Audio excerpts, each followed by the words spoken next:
In December of 2024, we were halfway through a flurry of first visits in Guatemala.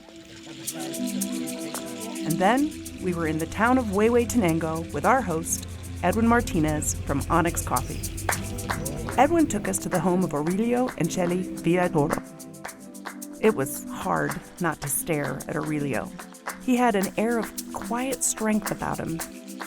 He was born into a family of very limited means in Huehue. Despite the challenges, his dad was able to pay for him to go to college, where he got his bachelor's degree in industrial engineering. But his heart was always back at home with his family, and when his dad asked him to come back and help out on the coffee farm, he jumped at the chance. He came home with the eyes of an engineer. It turns out there's a lot of overlap in how machines work, whether they're airplane engines or coffee depulpers. As he looked around at his neighbors, he saw a way of life that was changing, maybe forever. Persistent, generational low prices and the complications of farming in the age of climate change were driving people off their land. Aurelio was determined to make a difference. That's a sure sign that we should plan a second visit. I have been a coffee drinker all my life, but I didn't know that the coffee industry, as it exists today, is ruining the environment and keeping people trapped in poverty. That is the status quo of coffee. We can't let that stand. We've got to change it. We're traveling the world looking for producers who are doing the right thing for their people, for the planet, and for their communities. When we find them, we connect them to a marketplace of buyers that will pay them the right price, now and for years to come.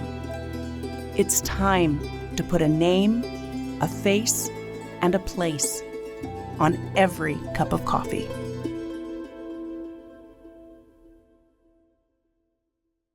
In May of 2025, our merry OBIIS band took the 20-seater airplane once again to Huehuetenango, where we were scooped up by Edwin's team and taken the 2 hours up the mountain to Hoja Blanco, the village where Aurelio and his family have their farms, their processing facilities, and their warehouse. On the way up, we were treated to a very rare spectacle, an entire mountainside of coffee, all in bloom. 2 days. That's all the flower lasts? Yeah, only 2 days. When we're back, gone. It was so beautiful, and the air was heavy with a jasmine-like smell. It seemed like a good omen to us. Our first stop was at Aurelio's son, Rodin's farm, Punta del Cerro. He told us about what he and his cousin Dennis are up to, and their plans for community investment. They're developing a water treatment project that will make it possible for their neighbors to use biodigesters to treat their wastewater before it's released into the river. They're also hoping to build wind turbines for the community to lessen their reliance on the expensive electricity that the town currently gets from their neighbor, Chiapas, Mexico. Rodin has big plans for his farm, and he has been coaching his family and neighbors on better agricultural practices to help them improve their soil. Rodin would like his farm to be a model for the community. His plans include adding a fish farm and growing hydroponic food crops, using the wastewater from the fish as fertilizer for the crops. We also visited his Aunt Lizette on her chicken farm. As a bonus, the family uses the chicken manure in their coffee composting. Always, the family is looking for ways to support each other and to help their community through entrepreneurial activities. Working with Edwin and Onyx, they have been able to secure better export markets for the community. Coffee is becoming sustainable, not just for their family, but for the interconnected villages in that part of the mountain. Perhaps the best example of the family's leadership is the story Aurelio told us about the pandemic.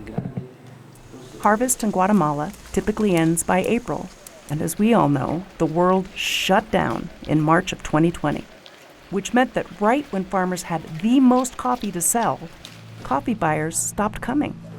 The town was desperate. They needed the cash from their crop to sustain themselves.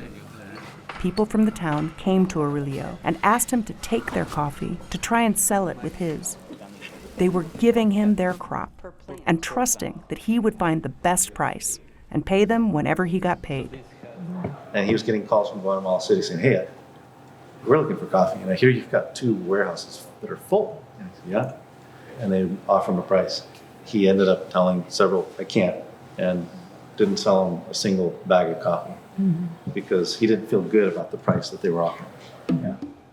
And in the end, not only was he able to sell the coffee, he sold it for a price that was significantly higher than the sea market price. The next day, Aurelio took us up the mountain to see one of the plots of land where he grows his coffee. And when I say up, I mean up. We've climbed some steep slopes in our time, but this was by far the steepest. The narrow pathway emerged on an absolutely stunning ridgeline right on the border with Chiapas, Mexico. I confess, our team was a little giddy, stepping back and forth between the border markers like kids on a playground. We sat down on the earth to admire the view. The coffee was healthy. The soil was loamy, and it crumbled so beautifully between my fingers. There were all manner of birds soaring and singing overhead. Aurelio pointed out the farm next door. It had once been the biggest in the region, but the combination of low prices and climate change had driven them out of business. Now, the coffee was untended. That can pose real challenges for Aurelio and other coffee farmers. If disease or pests take hold in the untended coffee, they can easily spread. Abandoned coffee land is a sign of the times. Each dinner and each breakfast was prepared by Celli in the home of Aurelio's aging mother. Aurelio's family take turns living with her so that she's never on her own. This family is up to big things, and we knew we wanted to be in the coffee business with them. During our last breakfast together, we sat down with Aurelio to talk about how a partnership with OBIIS might work. The way we look at what we're doing is that we're providing a marketplace directly to the producer, right? So, which is rarely what happens. And so getting started is important, and then iterating on that is the next most important thing. Edwin Martinez and his team from Onyx will help us to coordinate the logistics in Guatemala. And starting with the harvest in 25-26, OBIIS will be buying up to 3 containers of coffee from Aurelio's community.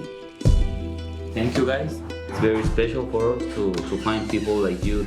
So we're really excited about to start this project for future. We are completely committed to do what we're necessary to do. Welcome to the family, Hoja Blanco. We are looking forward to seeing what the future brings.